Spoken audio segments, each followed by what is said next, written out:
Hi, this is Rose from VCS, a slice of South African business life. This podcast is sponsored by VCS More Time for You, professional virtual assistants, also known as remote workers. We have a beautiful rainbow nation and are proud of the entrepreneurship and business sense in our diverse country. This is where we chat to South African professionals, entrepreneurs, business leaders, and ask questions relating to their business, how they cope with certain things, and how they deal with certain things. It is our aim on this podcast to create insights and motivations for our audience.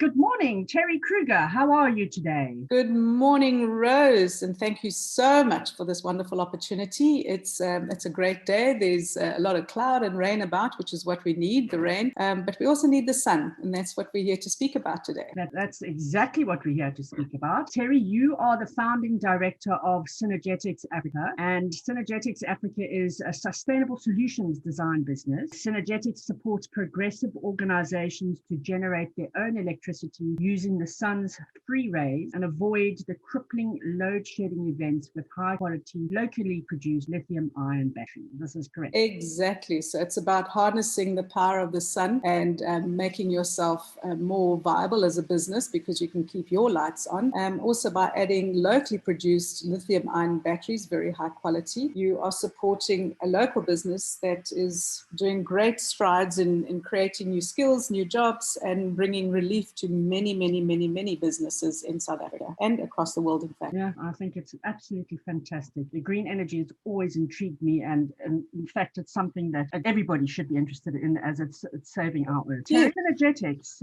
the name, where does it have a specific meaning? I've always been one to try and bring things together. So to work synergetically and kind of bringing all the different ideas and people together, that is where I came up with this name. Since then, Googled it and looked at what it meant and all sorts of things, but it just felt right for me. So we're about sustainable solutions, so bringing together the right people and the right organizations with people that have a need. And so we designed the system specifically for that client's need. Yeah, I like that word, synergetic.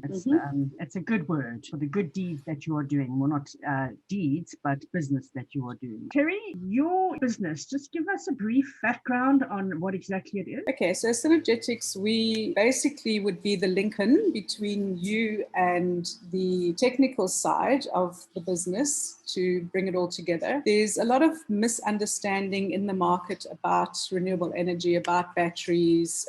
So what we do is we would come into your business, we would understand your business first of all. And I can add that I've had very broad experience in many different industries. So it's understanding your business, your principles and your priorities. And then with that, we then do analysis of your electrical usage, how you use it, which machines, for instance, you would use, which are the absolute critical to your systems, which are not so important, where we can find efficiencies in your system, for instance, like swapping out light bulbs, which you could do yourself, but we can say to you, that's where you have quite a heavy load in terms of your lighting. And we guide you through the process and then we integrate you with the correct service providers. There is a lot of people operating this space, but what you need to understand is the scale. There's some that would work at household level, some that work in a kind of medium-sized business space, some would be like more commercial industrial or for mines, for instance. And then you have the government's program, which is directly feeding into Eskom, which is what we call your utility scale. Mm-hmm. So you need to position yourself correctly and have the right service providers, and we integrate that service for you. That's the service that we offer. So basically, you're the bridge between the interested party and the end result. They put it all together. Yeah, that was very well put. Thanks, Rose.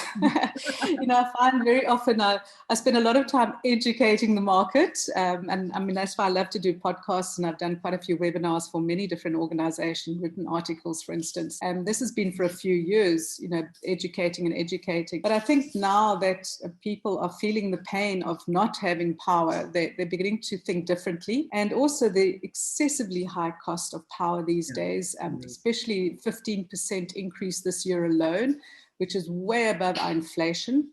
And in fact, we've had over 446% increase in our power cost from Eskom in the last 2 decades. So, the first thing I can say to all of your listeners is, have you actually recalculated your cost of production where electricity is concerned? And take a look back, even 5 years ago, what were you paying 5 years ago and what are you paying now? And impact it would be on your business not to have power. Yeah, exactly. There's kind of urgency about it now. But Teri, what is the top tip or strategy that you could provide our listeners, to do with marketing or sales strategy? Well, there is a lot of talk, and with some wonderful people like Greta, who's made climate change top of our kind of news items on a regular basis. And there's a lot of pressure. And in fact, there's a lot of investment houses that are now disinvesting. They're not investing in fossil fueled power anymore, and they are looking at ways to become more green or therefore more sustainable. So you as a business would be well to align with this initiative, if only to sustain yourself, to keep your business going, to adopt, say, solar power and a battery system, for instance, but also to use it as part of your marketing strategy to let people know that you are sensitive about the earth and you are considerate in terms of your footprint as well. So that could give an advantage to you, where a lot of these green investors are looking for impact in business. So even small, medium-sized business, where can they put their money that they would have a positive impact, and then they would get the credit of the carbon offsets, for instance, at scale. That works both ways, yes. Yeah. And the earth benefits, and therefore so do we. Yes. Everyone benefits. We all get fresher air, which is good. Yeah, I think the main thing is the earth, because without the earth, we are not here. Teri, what was your fork in the road? What was your pivotal moment in your business journey? Well, kind of the last decade, I was working very much for a lot of for-profit organizations, and some of them were, like, for instance, a printing house, which is quite an industrial process with a lot of inks and things that weren't necessarily good for the earth. And then a friend of mine challenged me to go and do this wilderness leadership course. So at the end of the century, I decided, no, I'm going to do something completely different. And I did this 2-week wilderness leadership course in the bush. Wow. With, I think, 15 other rangers. I was the only anomaly there. Oh, wow. And I actually, first of all, got to learn about those processes and became more passionate about saving the earth and our animals. And following on to that, I joined a campaign called Ukuvuka, which was as a result of the fires, the devastating fires we had across Cape Town in 2000. And that Ukuvuka became what we now know as Working on Fire. And principally, these are accelerated work program type situations where the funding is applied to build skills and to build capacity. So the skills were given predominantly to women-headed households that were determined by the community who would be the beneficiaries. And then they would be put through different kind of business skilling. They were given skills like how to handle chainsaws. They were given buckies at a certain level of their training that they can create their own companies. So that was my first kind of exposure of where, like, a business can actually do good and has a very good multiplier effect. Because not only are you giving work opportunity to many people, that also trickles down into, especially for women-headed, they would, feed their children and educate them and reinvest it. So it was the first real lesson of how we can apply our business, or how we can apply the money that we have in a way that has a very positive impact on humanity, but also on the environment. Yes, and communities. So ripple effect, basically. Exactly. Start a ripple. Yes. Hashtag start a ripple. Start a ripple, make a wave and surf it. Teri, if you had 1 million rands of budget, what would you spend it in your business and why? Well, you can give me R1 million, or you can give me €1 million or dollars. That'll all be good. Yeah. But yes, this training, I really have a passion for training. I've actually worked with quite a lot of interns, and I have one now as well from the construction industries. And I very much enjoy training people up and kind of convincing them, but not like I am now through podcasts, but to physically train them into a new way of thinking or a new way of doing things. And that can be especially expressed as entrepreneurs. And where Solar comes in is that it's a very quick and easy system to learn about, how to install. There are training sessions happening through the SAPFIA, the PV Industry Association, that you can now actually learn how to do these systems and create your own small business, even with your own community, to install these and manage them and help people to have cheaper power, and with the right battery systems could have more reliable power and contribute positively to health and safety of our people as well as the environment and their back pocket. That is incredible. I did not know that there was training systems. I mean, to be quite honest, from my point of view, when I've looked at solar power, and I've always gone, oh, but how do you know this? How do you know that? But you being the bridge, you are actually then showing people how to do it and then also showing them how to run their own businesses, which is absolutely incredible. Teri, what is the one common myth about your profession or your field that you want to debunk, that you want to get rid of? People always say, and especially the naysayers, you say solar power, and they go, solar power is expensive. But actually, if you consider, as I mentioned earlier on, the massive rise we've had in electrical costs, but alongside that, South Africa embarked on what we call the Renewable Energy Independent Power Producer Procurement Program, so the RE4IP, which is what we call utility scale. So that is selling power to Eskom. And that program was an auction program. It's just been reignited now, but that started in 2012. They issued the first licenses to non-Eskom companies, to companies mostly international at that stage, to build massive power systems. Well, massive in terms of 144 megawatts for wind and 86 megawatts for solar, which were the restrictions in terms of size. But they started popping up all over the country, and as a result of that, and the 5 years of this auction bid process, brought the cost down by 72% just because of the scale. Then that brought down the cost excessively. That also made it more available, more mainstream, and there's a lot more uptake now in terms of commercial, industrial, and especially mines. Mines are very much looking at this, even Sasol, as I said earlier on, and some of the petroleum companies as well, to offset their carbon footprint. So the demand for product is higher. There's a lot more influx of product, but there's also beginning to be more locally produced product as well, which is very good for us in South Africa to be more industrialized in this field. And Teri, what makes your business a game changer to our economic growth? Well, I'd like to think I'm a multiplier effect. I do want to reach as many organizations as possible, because it's not only about adopting solar so that you can be a clean footprint, it's making your business more viable.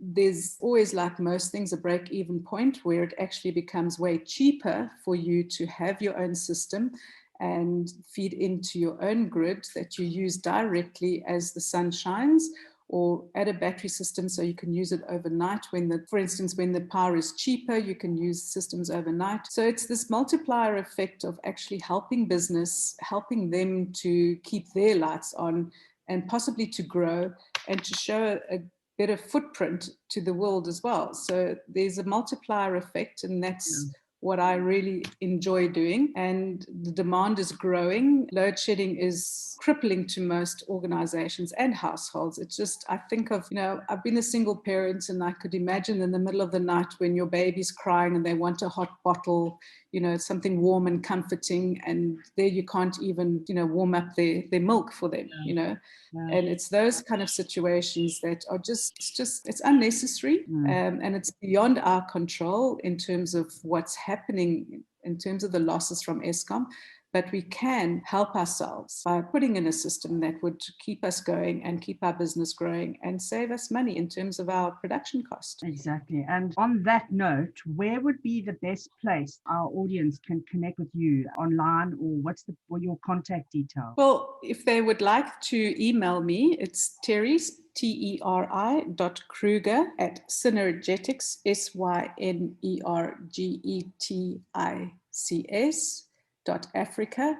If they would like to basically email me and then put a few questions in there that you'd like answered, then I'll be able to respond to you directly to say this is the information that we need to help you. And then we can set up a phone call. We can set up either a Zoom call or just a conversation so that I can at least guide them And then hopefully we can find a way that we can work together. That's brilliant, Teri. And can they call you at all? Yes, 082-658-1884, Okay. based in South Africa, because I should hope that this is going to go international, your podcasts. Yes, I would hope so too. And for something like this, you'd want to put it in international because this is something that reaches everybody. And on the last note, just a quick question, Teri, are schools contacting you or becoming greener in this way? Yes, there are definitely schools. In fact, one of my passion projects has been the Red Cross Children's Hospital, where I did a donation project as far back as began the project in 2011. We finally installed it in 2014. And this little system has been feeding into the Red Cross Hospital grid for the benefit of